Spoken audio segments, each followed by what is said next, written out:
प्रधानमंत्री की वार्ता परिषद बहुत ही निराशाजनक है और उनकी असहायता को दर्शाने वाली है। कोएलिशन धर्म का अर्थ भ्रष्टाचार को समर्थन ये नहीं हो सकता और कोएलिशन का संबंध केवल 2G स्पेक्ट्रम से है।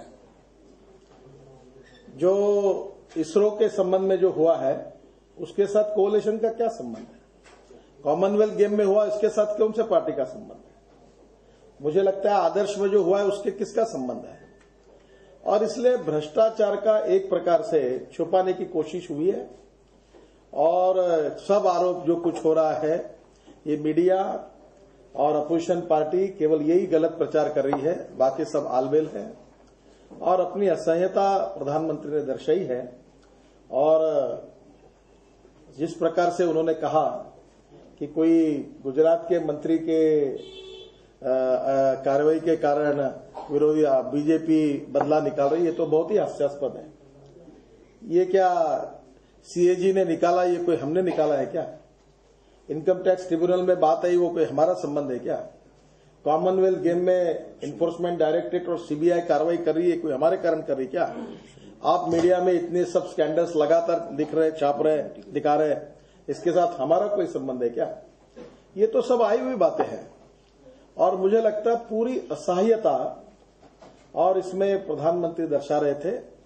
एक तरफ से भ्रष्टाचार को रोकने में वो पूरी तरह से असफल हुए, इस बात को उन्होंने मान्य किया, और दूसरी ओर कोएलिशन धर्म के नाम पर ये भ्रष्टाचार के अधर्म को सपोर्ट करना और एक प्रकार से कोएलिशन पार्टी को अपना एक डिपार्टमेंट आउटसोर्स करके देना, और दूसरी ओर आज पहली बार सरकार ने कहा कि फाइनेंस मिनिस्ट्री का जो कुछ राजा ने निर्णय लिए थे उसको समर्थन था, तो फिर इसके साथ यूपीए का यानी कांग्रेस पार्टी का भी कैसा समर्थन है? अगर राजा के निर्णयों में फाइनेंस मिनिस्टर ने अप्रूवल दिया, ये अगर प्राइम मिनिस्टर कहते हैं, तो इसका मतलब तो इसके साथ सबका संबंध है। और as a group of minister के हेड होने के नाते क्या उनकी ये जिम्मेदारी नहीं थी कि उनको रोकना? एक बार उन्हें पत्र लिखकर उनका हो गया समाधान और उसके बाद वो कह रहे कि जो निर्णय हुए वो मिनिस्ट्री ने लिए। मुझे लगता है इसमें अपरिहार्यता है भी है और एक इफेक्टिव प्रधानमंत्री के नाते सरकार चलाते समय इन सब बातों को कठोरता से अमल करने में वो पूरी तरह से नाकाम रहे।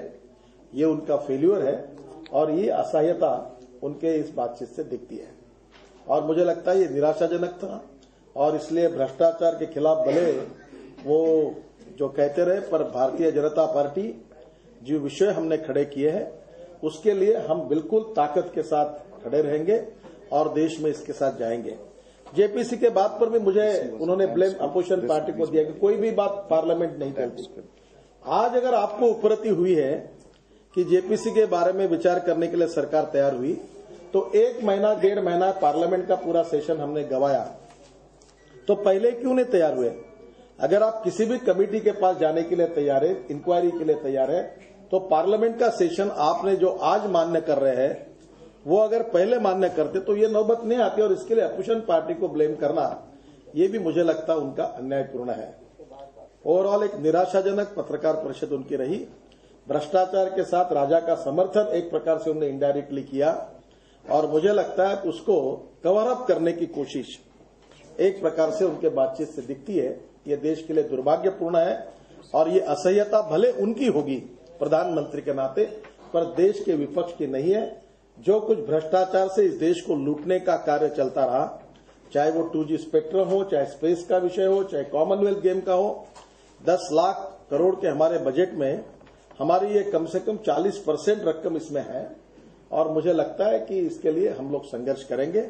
और इन्फ्लेशन के विषय के ऊपर भी बार बार wrong economic policies and bad governance is the basic reason for the price rise and inflation, ये हमारा बिल्कुल बार बार कहना है और उसका यही कारण है। और इसलिए हम दोनों विषयों को लेकर लगातार लड़ते रहेंगे। प्रधानमंत्री जी के वक्तव्य से देश को भी निराशा हुई है, न उससे कुछ भ्रष्टाचार के खिलाफ लड़ने की कोई प्रेरणा मिलती है, न इसके बारे में लड़ने के बजाय, इंक्वायरी के बजाय इसको कवर अप करने की कोशिश है। ये बहुत दुर्भाग्यपूर्ण है। स्पेक्ट्रम के प्राइस का तुलना सब्सिडी से करना, ये स्पेक्ट्रम के प्राइस की तुलना ये स्पेक्ट्रम के साथ करना ये कितना हास्यास्पद है। फर्टिलाइजर सब्सिडी, वो गैस और ऑयल की सब्सिडी और फूड ग्रेन के लिए सब्सिडी, ये स्पेक्ट्रम की सब्सिडी है। ये सब्सिडी है क्या? ये जो सीजी कह रही है कि 1,76,000 करोड़ का घोटाला हुआ है, जो लक्ष्मी दर्शन का कार्यक्रम लोगों ने किया है, ये क्या सब्सिडी प्रोग्राम है क्या? सीबीआई ने कहा 50,000 करोड़, और कल सीबीआई ने भी मान्य किया कि इसमें 50,000 करोड़ का घोटाला, और इनके एक मंत्री कहते हैं कि जीरो लॉस है, और इसके बाद ये कहते हैं ये सब्सिडी है। मेरे तो समझने के बाहर है। यानी वो 2G स्पेक्ट्रम को जो हुआ है, वो जो भ्रष्टाचार है, उसको वो जस्टिफाई करना चाहते हैं या कवर अप करने की प्रोसेस शुरू हुई है, मुझे समझ में नहीं आया।